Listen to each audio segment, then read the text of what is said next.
우리가 괴로울 때 늘 우리를 위로해 주시고 우리를 정결케 해 주시는 참으신 우리 주님을 향하여 할렐루야 찬양대에서 찬양했습니다. 찬양의 가사처럼 우리가 늘 주님을 더욱더 사랑함으로 주님의 위로함을 받고 매일 새롭게 정결하게 거듭나는 우리의 모습 되기를 주의 이름으로 축원합니다. 우리 옆 사람과 한번 인사 나눕시다. 주님을 더욱 사랑합시다. 아직도 꽃샘 추위가 완전히 가시지는 않았지만 봄은 이미 우리 곁에 왔습니다. 벌써 개나리꽃이 피어나기 시작했고 진달래꽃, 목련꽃, 벚꽃도 꽃망울을 피우기 시작하고 있습니다. 그리고 살구나무꽃과 배나무꽃, 유실수꽃도 잎보다도 먼저 꽃이 피어나고 있습니다. 봄바람에 꽃이 아름답게 피어나고 향기를 발하는 데는 이유가 있습니다.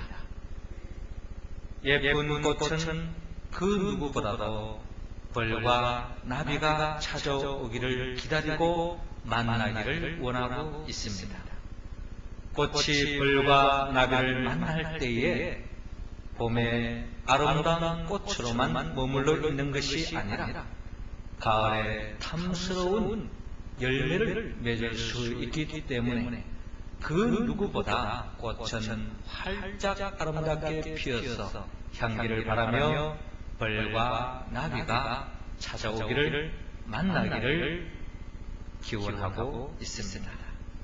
우리도 이 봄에 기다려야 할 분이 있습니다. 이 봄에 우리가 만나야 할 분이 있습니다. 그분이 바로 우리의 아버지 하나님이십니다. 모든 사람은 하나님을 만날 때에 인생의 열매를 맺을 수 있습니다. 기쁨과 행복의 열매, 자식과 기업의 열매를 맺기 위해서는 꽃이 벌과 나비를 만나야 하듯이 우리도 하나님을 만날 때에 우리 인생의 진정한 인생의 열매를 맺을 수 있습니다. 우리는 오늘의 본문을 통하여 어떻게 살 때에 우리가 하나님을 만날 수 있고 하나님을 만남으로 진정한 풍성한 열매를 맺으며 살 수 있는가 하는 것을 오늘 성경의 본문을 통하여 함께 살피기를 원합니다.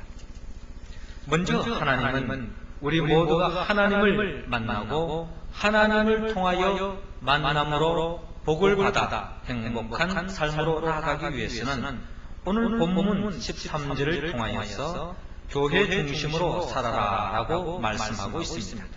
우리 13절 말씀 우리 다 같이 읽겠습니다. 유대인의 유월절이 가까운지라 예수께서 예루살렘으로 올라가셨더니 아멘. 저를 따라하시기 바랍니다. 교회 중심으로 삽시다. 우리는 오늘의 본문에서 예루살렘으로 올라가시는 예수님을 만날 수 있습니다. 왜 예수님께서 예루살렘으로 올라가고 있습니까? 예루살렘에는 하나님의 성전으로서 예루살렘 성전이 있습니다. 예루살렘 성전은 하나님의 영광이 가득한 집이요 하나님께 영광 돌리는 곳입니다. 성전은 하나님이 거하시는 처소이므로 성전에 나아가면 하나님을 만날 수 있습니다. 나아가 하나님의 성전은 하나님을 만남으로 인하여 하나님의 은혜와 하나님의 예비해 놓으신 그 복을 받아 누릴 수 있습니다. 하나님을 사랑하는 이스라엘 사람들은 예루살렘 성전 중심으로 살았습니다. 이스라엘 사람들에게 성전은 자기가 사는 집보다도 더 소중하게 여겼습니다. 왜냐하면 이스라엘 사람들은 역사 속에서 하나님의 성전, 성막 중심으로 살아갈 때에 진정 하나님으로부터 복을 받을 수 있었고 하나님으로부터 보호함을 받을 수 있었고 복된 길로 인도함을 받았기 때문에 하나님을 사랑하는 백성들은 철저하게 성막 중심으로 하나님 성전 중심으로 살았던 것을 우리는 성경을 통하여 바라볼 수 있습니다. 하나님을 사랑했던 예수님도 유대인의 최대 절기라고 하는 유월절을 앞두고 예루살렘으로 올라가고 있습니다. 예수님은 이스라엘 역사 속에서 하나님께서 베풀으신 그 은혜를 기억하며 그 은혜에 감사하는 마음으로 예루살렘 성전을 향하여 올라가고 있습니다. 예수님은 하나님을 사랑하는 마음으로 하나님의 성전을 향하여 올라갑니다. 하나님을 사랑하는 사람은 철저히 하나님 성전 중심으로 살아가고 있습니다. 오늘날의 성전은 교회라고 할 수 있습니다. 교회는 하나님의 성전과 같이 하나님의 영광이 임하는 곳이요 하나님께 영광 돌리는 곳입니다. 하나님이 임재하심으로 하나님을 만날 수 있고 하나님의 복을 받을 수 있습니다. 그러므로 하나님을 사랑하는 사람은 철저히 교회 중심의 삶을 살아갑니다. 주님의 몸된 교회를 사랑하고 교회 중심으로 살아갈 때에 우리는 이 세상 그 어떠한 곳에서 누릴 수 없는, 맛볼 수 없는 하늘의 복을 받아 누리고 맛볼 수 있습니다. 하나님을 가까이 하며 하나님을 가까이 하는 마음으로 하나님의 성전 중심으로 살아갈 때, 교회 중심으로 살아갈 때 우리는 진정 이 땅에서 기름진 땅의 복을 누릴 수 있습니다. 저는 요즘 중계대 신방을 하면서 참 감사함이 넘치고 있습니다. 특별히 중계대 신방은 교회 사역에 있어서 참으로 중요한 부분입니다. 모든 일정이 교회 중심으로 진행되고 있습니다. 그러려면 신방을 받는 가정에서는 자기 자신들의 개인적인 사정을 적어야 하고 또 교회 일정에 맞춰야 되고 또 빨리 받고 싶은 마음도 있지만 또 일정에 따라서 또 늦게 받아야 되는 그런 상황 속에서 서로가 배려하지 않으면 진정 신방을 받을 수도 없고 또 진행할 수 없습니다. 더욱더 감사한 것은 바로 우리 신방 교원들 중에는 바쁜 일정 속에서도 만사를 겹쳐놓고 주의 몸된 교회 일정에 모든 일정에 초점을 맞춰서 협력하는 모습을 볼 때 너무나도 감사합니다. 밤새도록 일을 하고 신방 대원에 또 속해 있기 때문에 낮에도 한숨 잠을 못 이루고 또 신방에 임하고 또 휴가를까지 내어서 또 자기의 사업을 일단 적어놓고 신방에 임하는 모습을 볼 때에 아마 그분들은 더없이 하나님께서 복을 나려 주실 것이다 하는 확신을 제가 의심하지 않습니다. 더 중요한 것은 이런 분들로 인하여 교회가 든든히 세워지고 특별히 우리 은양제일교회가 복을 받았다 하는 생각을 감출 수가 없었습니다. 우리의 삶의 예정 속에 우리의 삶의 중요한 부분도 많이 있지만 주님의 몸된 교회 중심으로 우리가 생활하고 주의 몸된 교회 중심으로 우리가 모두가 초점을 맞추고 거기에 중심으로 살아갈 때 하나님께서는 책임져 주시고 복에 복을 더하여 주실 줄로 믿습니다. 교회 중심의 삶을 살아서 더 없는 하늘의 복을 놓치지 말고 만끽하는 우리 모두가 되기를 주의 이름으로 축원합니다. 두 번째로 어떻게 살 때 우리는 진정 하나님을 만날 수 있고 인생의 탐스러운 열매를 맺을 수 있을까요? 하나님은 오늘 본문 14절에서 17절을 통하여서 말씀 중심으로 살아라고 말씀하고 있습니다. 우리 16절 말씀 우리 할렐루야 찬양 배우분들 읽어주시기 바랍니다. 시작.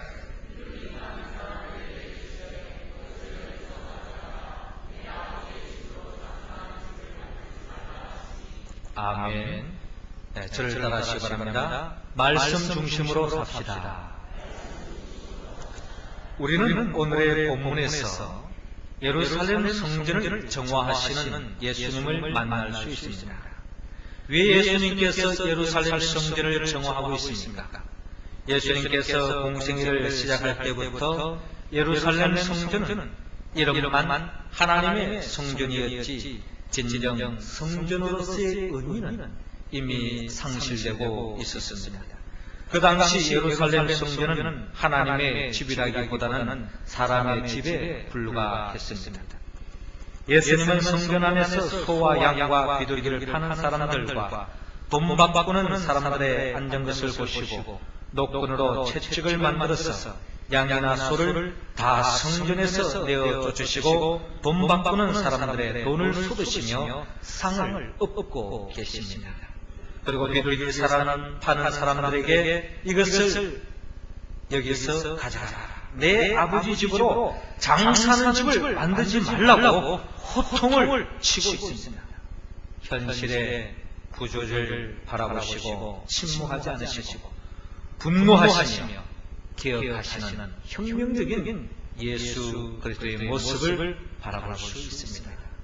예수님 당시에 유대교의 교권을 잡았던 사두개인들과 바리새인들에 대한 정면 도전이라고 할 수 있습니다.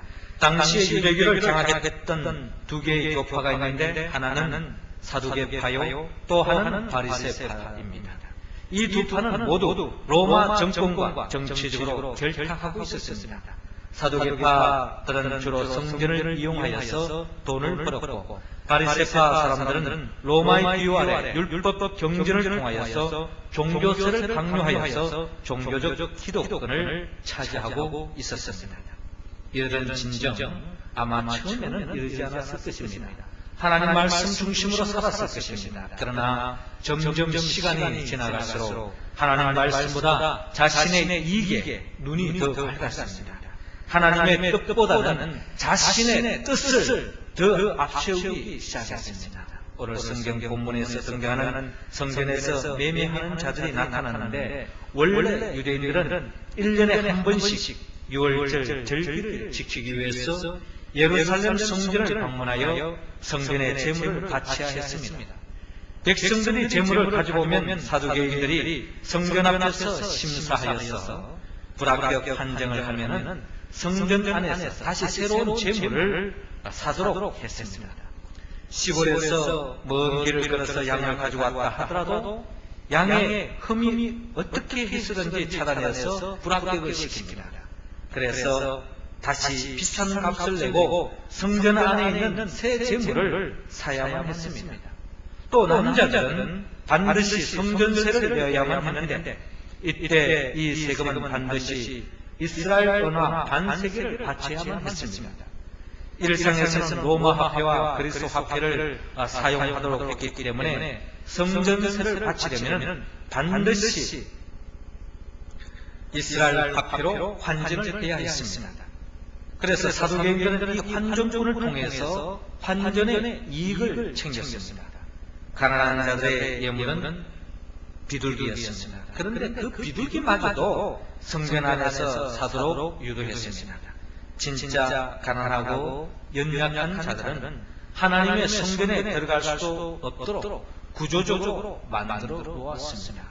그래서 예수님께서 성전에 들어가서 성전에서 매매하는 자들의 의자를 엎고 분노하시는 모습을 바라볼 수 있습니다. 예수님은 비록 하나님의 성전이라 할지라도 하나님의 성전답지 못할 때에 거룩한 분노를 감추지 않으십니다. 교회도 마찬가지입니다. 하나님의 교회라 할지라도 하나님의 교회가 하나님의 교회답지 않을 때는 하나님은 분노하십니다. 책망할 수밖에 없다는 겁니다. 13세기의 교황 인노센트 4세는 토마스 아퀴나스가 교황청 발코니에 함께 앉아 있었습니다. 당시의 교황은 교황권을 크게 휘두르는 사람이었고 토마스 아퀴나스는 중세 대신학자였습니다. 그때 마침 교황청에 있는 바티칸시로 헌금을 거둔 돈 주머니가 수송되는 것을 두 분이 함께 바라보게 되었습니다. 이것을 보게 된 교황은 토마스 아퀴나스에게 말합니다. 아퀴나스, 저것을 보시오. 이제는 교회가 금과 음은 내게 없거니와 없노라라고 말했던 그런 시대는 지나갔소이다 라고 이야기하고 있습니다. 이 말씀은 일찍이 초대 교황이라고 할 수 있는 베드로가 성전 문에 앉아있는 안전병이를 향하여 은과 금은 내게 없거니와 내게 있는 것으로 내게 주노니 곧 나사렛 예수 그리스도 이름으로 걸으라 라고 명령하지 않았습니까? 그 명령을 통하여 안전병이가 일어나는 놀라운 역사가 초대교회에 있었는데 이제 베드로가 은과 금은 내게 없거니와 라고 말했지만 오늘날 이 시대는 금과 은이 참으로 많다라고 마치 자랑하듯이 교황이 이야기하고 있습니다. 이때 아키나스가 말을 받아서 다음과 같이 이야기하고 있습니다. 교황님, 그렇습니다. 그러나 이제는 교회가 안전병이 들어 일어나 걸으라 라고 말할 수 있던 시대도 지나갔습니다 라고 이야기했습니다. 한마디로 정곡을 찌르는 이야기였죠. 교회가 물질주의에 빠지는 그 순간부터 하나님의 능력은 점점 상실할 수밖에 없습니다. 물질주의와 형식주의가 하나님 말씀보다 더 위에 자리 잡을 때에 하나님의 말씀의 능력은 상실할 수밖에 없고 교회 속에 하나님의 역사가 드러날 수 없다는 것입니다. 그러기에 루터와 칼빈 같은 종교 개혁자들은 중세 로마 가톨릭 교회도 예수님 당시 유대교와 같이 물질과 교권주의에 의해서 살아가고 있음을 지적하고 있습니다. 하나님 말씀보다 제도와 형식에 얽매인 교회, 하나님의 말씀은 선포하고 있지만 하나님의 말씀에 순종하지 않는 교회, 이름만 교회이지 죽은 교회나 다름이 없습니다. 예수님은 이러한 교회를 향하여 분노를 감추지 않습니다. 왜냐하면 하나님의 말씀이 살아서 역사하지 않는 교회는 하나님이 임할 수도 없고 하나님을 진정 만날 수 없기 때문입니다. 이러한 교회는 있으나 마나는 교회예요. 살았다라고 하는 이름을 가졌으나 죽은 과 같은 이름을 가진 사제교회와 다름이 없다는 겁니다. 그렇습니다. 교회가 교회답게 되는 길은 교회가 하나님의 말씀 아래 있어야 합니다. 하나님의 말씀에 순종하는 교회가 될 때 진정 교회가 교회다워질 수 있다는 겁니다. 가톨릭은 하나님의 말씀보다 교회를 더 위에 자리 잡고 있습니다. 교회가 하나님의 말씀을 정했다라고 성경을 정했다라고 이야기하면서 그들은 하나님의 말씀보다도 교회를 더 중요시합니다. 그러나 개신교는 교회보다 더 중요한 것이 하나님의 말씀입니다. 하나님의 말씀에 기초를 해서 교회가 존재하는 것이요 세워져 간다는 것입니다. 하나님은 하나님의 말씀대로 순종하는 교회를 기뻐하십니다. 하나님의 말씀대로 순종할 때에 진정 우리는 하나님을 만날 수 있고 기름진 하늘의 복을 받을 수 있습니다. 구약 성경에 보면 아무리 하나님의 성전 중심으로 성막 중심으로 살았다 할지라도 철저하게 하나님의 말씀에 순종하지 않는 이스라엘 백성들은 비록 성막 중심으로 하나님 중심으로 산다라고 이야기는 하고 있지만 실상 하나님께서 약속하신 적과 꿀이 흐르는 땅에 들어가지 못하고 광야에서 가나안 땅을 약속의 땅을 소망 가운데 광야에서 다 끝쳐진 것을 바라봅니다. 말은 교회 생활한다고 합니다. 말은 교인이라고 합니다. 그러나 하나님 말씀 중심으로 살아가지 않는 사람은 모든 것이 소용이 없다는 겁니다. 우리는 진정 교회가 교회다울 수 있는 길, 또한 우리가 진정한 하나님을 만날 수 있는 길, 그것은 바로 하나님 말씀 중심으로 살 때에 우리는 진정 하나님을 만날 수 있고 하나님이 예비해 놓으신 복을 받아들일 줄로 믿습니다. 교회 중심의 삶, 더 나아가 말씀 중심의 삶을 살아서 진정 주님을 만나고 주님이 예비해 놓으신 복을 누리는 우리 모두가 되기를 주의 이름으로 축원합니다. 세 번째로, 어떻게 살 때 우리는 하나님을 만날 수 있고 인생의 진정 탐스러운 열매를 맺을 수 있을까요? 하나님은 오늘 본문 18절에서 22절을 통하여 예수 중심으로 살아라고 말씀하고 있습니다. 우리 19절 말씀 우리 다 같이 읽겠습니다.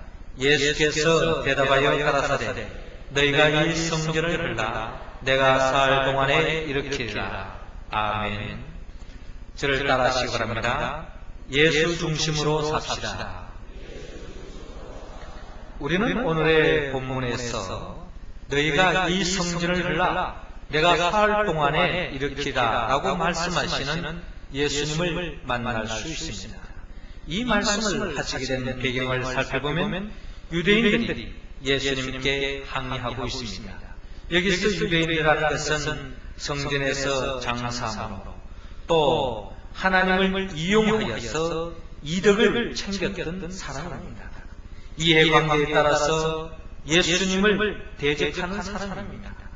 유대인들은 이 예수님을 향하여 무슨 권리로 무슨 권한으로 이렇게 하냐고 강한 적대감을 가지고 예수님께 비난하고 있는 이들의 모습을 바라볼 수 있습니다. 그리고 그들은 표적을 보여달라고 예수님을 궁지에 빠뜨리는 사함을 드러내고 있습니다. 이때 예수님께서 말씀하십니다. 너희가 이 성전을 흘라 내가 살 동안에 일으키리라 라고 주님께서 말씀합니다. 이때 유대인들의 대답은 이 성전은 46년 동안의 지었건을 내가 3일 동안 일으키겠느냐? 라고 비아냥 그리고 예수님을 향하여 정면적으로 반박하고 있습니다. 여기서 우리가 알 수 있는 것은 예수님의 행동과 예수님의 말씀은 예수님 중심으로 보고 듣지 않으면 도저히 이해할 수 없습니다. 왜 예수님께서 성전에서 돈을 쏟으시고 상을 얻고 계시는가? 예수님의 입장에서 생각하는 사람이었더라면 자신의 잘못을 인정하고 반성하며 회개할 것입니다. 그러나 자기 자신의 입장에서 생각하기 때문에 물질에 손해가 되니 예수님을 대적하고 있습니다. 어떻게 보면 이 사람 입장에서는 당연한 일이죠.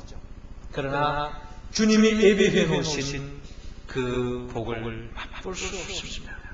하나님을 만날 수 없습니다. 하나님의 복을 누릴 수 없다는 겁니다. 참으로 불행한 사람입니다. 왜 예수님께서 너희가 이 성전을 흘라 내가 살 동안에 일으키라 라고 말씀하셨습니까? 예수님의 관점에서 생각하기보다는 자기 중심으로 판단하는 사람은 예수님의 말씀을 들어도 이해할 수 없고 동문서답하고 있습니다. 도저히 이해가 안 되는 겁니다. 황당한 이야기를 주님이 하고 있는 거예요. 주님의 관점으로 듣지 않으니까, 주님의 관점으로 해석하지 않을 때는, 자기 작대로 해석할 때는 주님만큼 황당한 분이 어디 있습니다. 결국 자기 중심으로 판단하는 사람은 예수님의 말씀을 이해할 수 없기에 심오한 영적인 진리를 알 수가 없습니다. 참으로 불쌍한 사람이죠. 그러나 예수님 중심으로 생각하는 사람은 심오한 영적인 비밀을 깨닫습니다. 아마 제자들도 그 당시에는 아마 유대인들과 같은 그런 입장이었을 것입니다. 그러나 긴 시간이 지난 후에 예수님이 십자가에 못 박혀 죽으시고 부활하신 그 주님을 보고 만난 이후부터 그들은 주님의 말씀을 재해석할 수 있게 되었던 것입니다. 지금은 하나님의 말씀을 온전히 100% 우리는 다 이해할 수 없다 할지라도 우리는 주님의 마음에 합해지고 주님의 관점으로 우리가 바라볼 때는 반드시 하나님 안에서 그 놀라운 영적인 비밀을 깨달음으로 하나님을 만나고 복을 누릴 줄로 믿습니다. 예수님께서 너희가 이 성전을 헐라한 것은 성전된 자기의 육체의 죽음을 가리키고 있습니다. 내가 살 동안에 일으키라 한 것은 3일 만에 부활할 것을 밝히고 있습니다. 예수님은 십자가의 죽음과 부활을 통하여서 당신이 진정 참된 성전이심을 밝히고 있습니다. 이 땅에서의 성전은 한계가 있습니다. 이 땅에서의 교회도 한계가 있습니다. 진정한 우리의 성전, 하나님을 만날 수 있는 유일한 길은 오직 예수 그리스도 한 분밖에 없습니다. 예수 그리스도만이 진정 하나님을 만날 수 있는 유일한 길이요, 진정 예수 그리스도만이 하나님을 만남으로 하나님이 예비해 놓으신 충만한 복을 받을 수 있는 유일한 길, 구원자는 예수 그리스도 한 분밖에 없습니다. 우리는 기억해야 합니다. 예수님 당시의 많은 유대인들도 하나님의 말씀으로 구약 말씀을 믿고 따랐습니다. 그러나 그들은 예수 그리스도에 대적했습니다. 진정 하나님을 만날 수 없었고 하나님의 복을 받지 못했습니다. 그들이 하나님의 말씀을 몰랐을까요? 그들이 하나님의 율법, 하나님의 계명을 몰랐을까요? 알았습니다. 그 누구보다 잘 안다고 자부했던 것입니다. 그러나 하나님의 마음과는 너무나 벗어져 있었습니다. 실례로 우리는 사도 바울 되기 전에 사울의 모습을 보면 우리는 그 모습을 역력히 들어볼 수 있습니다. 사울은 진정 그 누구보다 하나님을 잘 믿는다고 자부했습니다. 그래서 예수 그리스도를 믿는 사람은 진정 하나님의 영광을 가리는 사람이라 생각했고, 예수 믿는 사람을 잡아 죽이고 교회를 핍박한 것이 하나님께 가장 기쁨이요 영광인 줄 알았습니다. 그래서 그는 모든 전심전력으로 예수 믿는 사람들을 핍박하고 교회를 핍박하는 데 앞장섰습니다. 그가 하나님의 말씀을 몰랐습니까? 하나님의 말씀을 읽지 않았습니까? 그 누구보다 하나님의 말씀 중심으로 산다라고 생각했던 것이 사도 바울 되기 전에 사울의 모습이었습니다. 그러나 진정 그는 다메섹 도상에서 우리를 위하여 죽으시고 우리를 위하여 부활하신 그 예수 그리스도, 부활하신 예수 그리스도를 빛으로 오신 그 예수 그리스도를 만남을 통하여서 그럼 완전히 변화되어서 새로운 사람으로 거듭나는 것을 바라봅니다. 부활하신 예수를 만나지 않았다면 그는 일생을 통하여 하나님을 잘 믿는다고 자부했고 하나님을 영광 돌린다고 생각했을지 모르지만 결국 그는 하나님의 구원의 열매를 맺지 못할 것이고 진정 하나님의 구원의 반열에 서지 못했을 것입니다. 전적으로 하나님의 은혜로 그는 구원을 받을 수 있게 되었습니다. 그래서 예수 그리스도만이 모든 성경 말씀의 핵심입니다.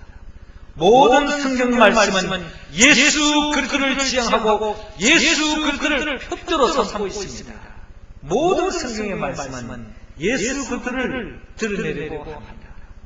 우리의 몸에 어느 곳에 찔러도 빨간 피가 나는 것처럼 성경 어디를 봐도 예수 그리스도를 이야기하고 있습니다. 그 예수 그리스도를 우리는 붙잡고 그 예수 그리스도 중심으로 하나님의 말씀을 읽고 듣고 전할 때에 우리는 진정 하나님을 만날 수 있고 하나님이 예비해 놓으신 복을 누릴 줄로 믿습니다. 사랑하는 성도 여러분, 하나님은 이 봄날에 우리 모두가 활짝 핀 꽃처럼 만개하기를 원합니다. 그리고 그 꽃이 벌과 나비를 사모하며 기다리고 만나기를 원하는 것처럼 이 봄날에 우리 모두가 주님을 만나기를 원합니다. 어떻게 할 때? 우리 모두가 교회 중심으로 살아갈 때, 말씀 중심으로 살아갈 때, 예수 그리스도 중심으로 살아갈 때 우리는 진정 주님을 만남으로 주님이 예배해 놓으신 그 충만한 복을 받았어.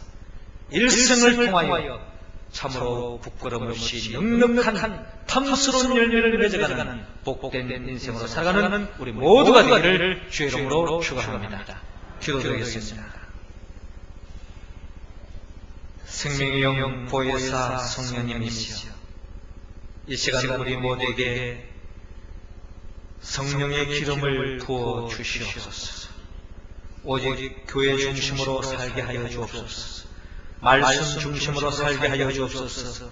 예수 그리스도 중심으로 살게 하여 주시옵소서. 진정 이 봄날에 하나님을 만남으로 하나님께 영광을 돌리고 하나님이 예배해 놓으신 충만한 복을 받아 누림으로 일평생을 통하여 탐스러운 열매 맺는 인생으로 인도하여 주시옵소서. 예수님의 이름으로 기도드리옵나이다. 아멘.